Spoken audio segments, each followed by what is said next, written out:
ఆత్మలోని శాంతము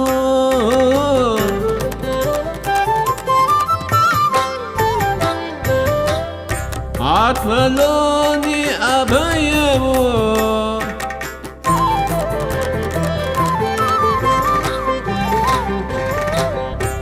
ఆత్మలోని శాంతము అని అభయము ఆత్మలోని శాంతము. ఓకే మాస్టర్స్, అందరికీ నమస్కారం అండి. ఈరోజు 75వ రోజు న్యూ ఎనర్జీ. టోబియాస్ వాళ్ళు చెప్పేది మనకు నమ్మబుద్ధి కాదు. ఎందుకంటే మనం మన ఎమోషనల్ సమస్యల గురించి తపన పడుతూ వస్తున్నామని అనుకుంటున్నామే కానీ ఇంత గొప్ప విషయం దాని వెనుక ఉన్నదని మనకు తెలియదు ఇంతవరకు. నిజానికి మనం చేస్తున్నది ఏమిటంటే ఓల్డ్ ఎనర్జీ నుంచి న్యూ ఎనర్జీకి సొరంగం నిర్మిస్తున్నాం. ఇంత గౌరవనీయమైన పని చేసి అలా ఆలోచిస్తున్నందుకు మనల్ని చూస్తే అతిథులుగా వచ్చిన ఆవలివేపు వారికి నవ్వు వస్తుందట. గతంలో సాధ్యం కాని విధంగా మార్పును తెచ్చే ఎనర్జీ ఇప్పుడున్నది. మన జీవితంలో మార్పు వస్తూనే ఉంటాయి. ద్వంద్వత్వపు పరిస్థితులు మన చుట్టూ ఉంటూనే ఉంటాయి. కొంతకాలం వరకు ఈ విషయంలో మార్పు ఉండదు. అయితే టీచర్లమైన మనం ఈ ద్వంద్వత్వం పట్ల వేరే రకంగా ప్రతిస్పందిస్తాము. మనలో గొప్ప అవగాహన, జ్ఞానం ఉంటాయి. మనకొచ్చే అనుభవాలు మనల్ని టీచర్లు చేయడానికే వస్తాయి, మనకు అవగాహన కలిగిస్తాయి.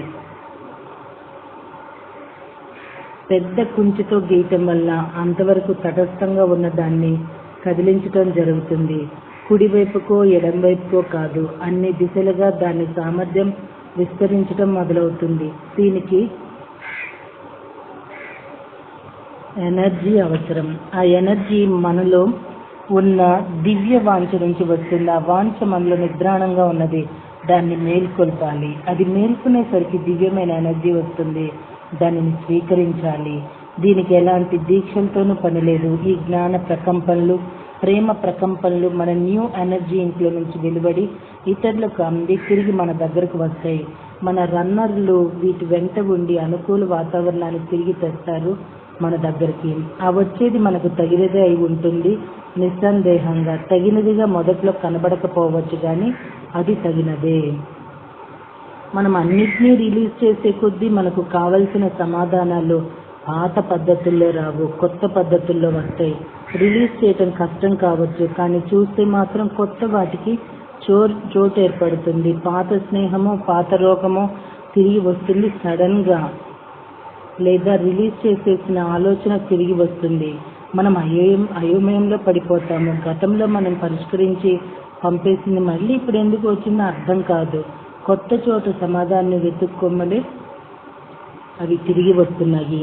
మనం ఎదుర్కొంటున్న అంతర్గతమైన సవాళ్లు గత జన్మలవి కావు. ఈ శరీరంలోనే తర్వాతి జన్మలకు వచ్చేసాం కదా. ఈ సవాళ్లు, ఈ సమస్యలు అగ్నిగోడ ఘట్టమప్పటివి. అది మనల్ని ఆపాదమస్తకము కుదిపేసింది. జాక్ తొలి సృష్టిలో ఉండగా అక్కడ ఏకోన్ముఖమైన సంకల్పం, ఉద్దేశం ఉండేది. రాజ్య కేంద్రం నుంచి వెలుపలికి విస్తరించి ఉండేవి అన్నీ. అంతా అద్భుతంగా, ప్రశాంతంగా, ప్రేమమయంగా ఉండేది. ఏకోన్ముఖ సంకల్పం ఉండేది. అగ్నిగోడ దాటేసరికి సంకల్ప స్వేచ్ఛ ఏర్పడింది. ఇది ఏకోన్ముఖమైన సంకల్పం కాదు, ఒక నూతన పరిద్వితంలోకి వచ్చేశాడు జాక్. ఆ సంకల్ప స్వేచ్ఛతో ఏం చేయాలో జాక్ అర్థం కాలేదు. తన కర్తవ్యం, అహమాస్మి, రాజ్యపు ఏకోన్ముఖమైన సంకల్పంతో చేసే ఒప్పందం, ఇవే అసలు అతనికి. కానీ ఇప్పుడు అతని ముందు అన్ని రకాల విషయాలు ఉన్నాయి. ఎన్ని రకాలు సాధ్యమో అన్ని రకాలు ఉన్నాయి. ఒక నిర్దిష్టమైన మార్గం కానీ నమూనా కానీ లేవు. జాక్ ప్రయాణం మన ప్రయాణమే కదా. ఏక సంకల్పం నుంచి సంకల్ప స్వేచ్ఛలోకి వెళ్ళటం ఎలా ఉంటుందో మనలో ప్రతి ఒక్కరం అనుభవించాము. ఎన్నో ఆసక్తికరమైన అనుభవాలు వచ్చాయి. మన ఇష్టానుసారం సృష్టించే స్వేచ్ఛతో స్వేచ్ఛా సృష్టికర్తలం అవుతాం. మనకు సంకల్ప స్వేచ్ఛ రావటంతో మనం గతంలో అసాధ్యమైన మార్గాల్లో ఇప్పుడు సృష్టిని విస్తరింపజేయగలిగాము. జాక్ భూమి మీదకి వచ్చి భౌతిక శరీరాన్ని తీసుకున్న సంకల్ప స్వేచ్ఛ ఉన్నది అతనికి. దానితో పాటు మాయతొర కూడా ఉన్నది. ఈ మాయతొర వల్ల జాబ్కి తన గత జన్మలు గుర్తుండటం లేదు. తాను రాజ్యం నుంచి శూన్యంలోకి రావటం, ఈ విశ్వానికి ఎనర్జీని టెంప్లెట్లు తయారు చేయటం, ఇవన్నీ జాక్ మాయతర వల్ల మరిచిపోయాడు. సంకల్ప స్వేచ్ఛ, మాయతర ఈ రెండు కలిసేసరికి ఇక్కడ చాలా శక్తివంతమైన ఎనర్జీని సృష్టించాయి.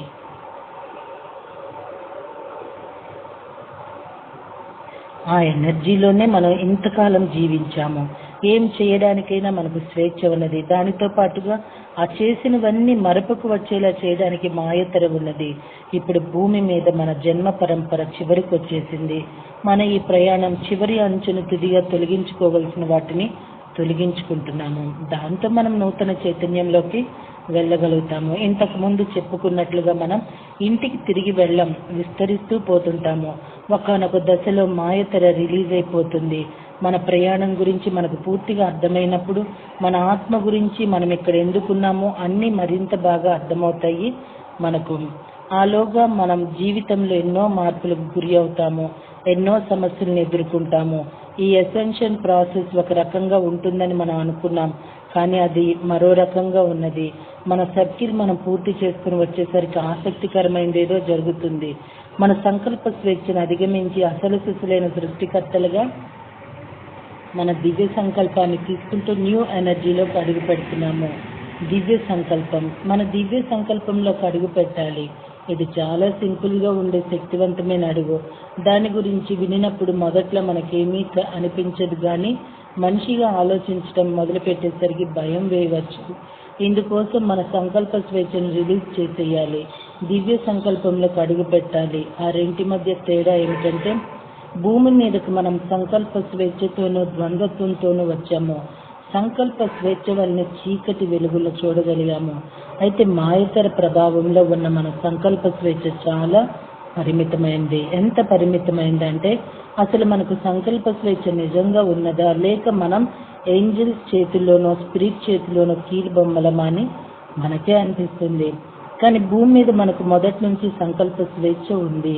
మనం ఎప్పుడైతే దివ్య సంకల్పంలోకి మారుతామో అగ్నిగోడ ఘట్టమప్పటి నుంచి అంత కొంచెం ముందు నుంచి మనలో ఏ ద్వంద్వత్వం ఏర్పాటు భావన ఉంటూ వచ్చాయో వాటికి అతీతంగా ఎదుగుతాము.